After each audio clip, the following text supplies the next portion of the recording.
Hello guys, welcome back to my channel. Wala na paligoy-ligoy no, magdiretsahan na tayo sa chismis natin for today's video. Nato si Karel, nung mga nakaang araw, may nabasa akong post na umiiwas daw siya. Hindi sa bitter siya kay Dingdong no, pero parang umiiwas na lang siya sa alam nyo na, kasi diba mag-ex nga sila. Kaya ayaw niya makasama or mag-guest sa mga show. Parang awkward daw kasi. Yung iba naman nagbabasa noon, ang sabi, awkward daw kasi hindi pa makamove on itong si Karel, kasi ganito, kasi ganyan. Tapos, ang sabi naman nung nabasa ko kanina, na ito si Marian Rivera daw kasi is very scandalous. Scandalosa daw kasi ito si Marian Rivera, no? Pero, parang umiiwas, tama lang daw itong ginawa ni Karel na umiwas kasi nga skandalosa na talaga to si Marian Rivera. Inulit-ulit lang nga skandalosa. O sige, skandalosa na. Kasi meron daw tong palabas si Dingdong Dantes dati at si Heart Evangelista. Basta mga leading-lady daw ni Dingdong Dantes. Inaaway daw nito ni Marian. Kaya hindi daw in good term yun si Marian at si Heart. Kasi nga naaway din daw lang ni Marian yun si Heart. Palibhasa daw kasi ito si Marian. Inagaw si Dingdong dati kahit may girlfriend daw. Ganon-ganon. Oy, nabasa ko lang yan. Hawag kayong sa akin. So, dahil nga naagaw siya, takot siya maagawan. Ganon. So, ang hirap naman ang ganon. No? Takot ka sa sarili mong multo ba?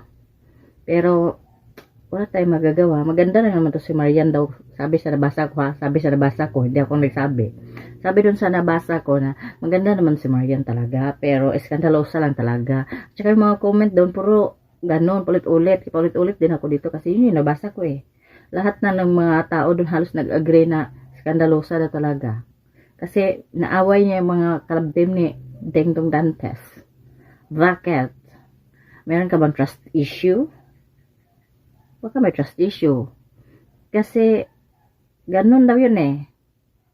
Pag ang babae, masyadong mapagduda, kahit walang ginawa yung lalaki, mayroon trust issue. So, nagkaroon ka ba ng trust issue sa relasyon yun nung naging kayo? Tsa. So, ayun na nga, girlfriend, boyfriend na daw sila ni Dingdong nung time na yon. Tapos, hindi ko naman pinanood kung anong palabas si Dingdong or teleserye ba yun. Basta partner niya yun sa Heart Evangelista daw. Dun sa nabasa ko na yun, inaway daw ni Marian yan. At saka ganun daw talaga si Marian pag may kalabtim si Dingdong. So, paano na? Siya na lang ang labtim palagi ni Dingdong. Pag may palabas, para wala nang aawayin. Diba? So, yun. Yun na lang talagang masasabi ko sa mga nagkikwento na nababasa ko. Shinare ko lang din dito. Dahil wala ako ma-upload for today and for tomorrow and for the other day. Mag-iisip pa ako. Bigyan nyo nga ako ng idea or mga tanong na or mga pwedeng i-share sa inyong mga araw-araw na may mapapanood kayo kahit papano. So, ayun na lang muna guys. Hanggang sa muli nating pagkikita at pagchichikahan. Huwag kayo masyadong trust issue dyan sa mga partner nyo. Kung bait ang partner nyo, pagkatiwalaan nyo yan. Huwag nyo iskandaluhin. Okay? Kasi hindi maganda yung mag-iskandalo ka. Tapos machichismis ka ng ganyan. Maraming kabasa, lalo sa social media ngayon. May chismis na isa. Kalat agad yun sa buong mundo. Katulad yan, nachismis na siya ng ganyan. Tapos kinalat ko pa dito. Lalong dumami na ang nakakaalam. So, bye-bye muna. Good night. At please po, pa-subscribe na lang po. At magchikahan tayo ulit. Hanggang sa muli. Bye-bye.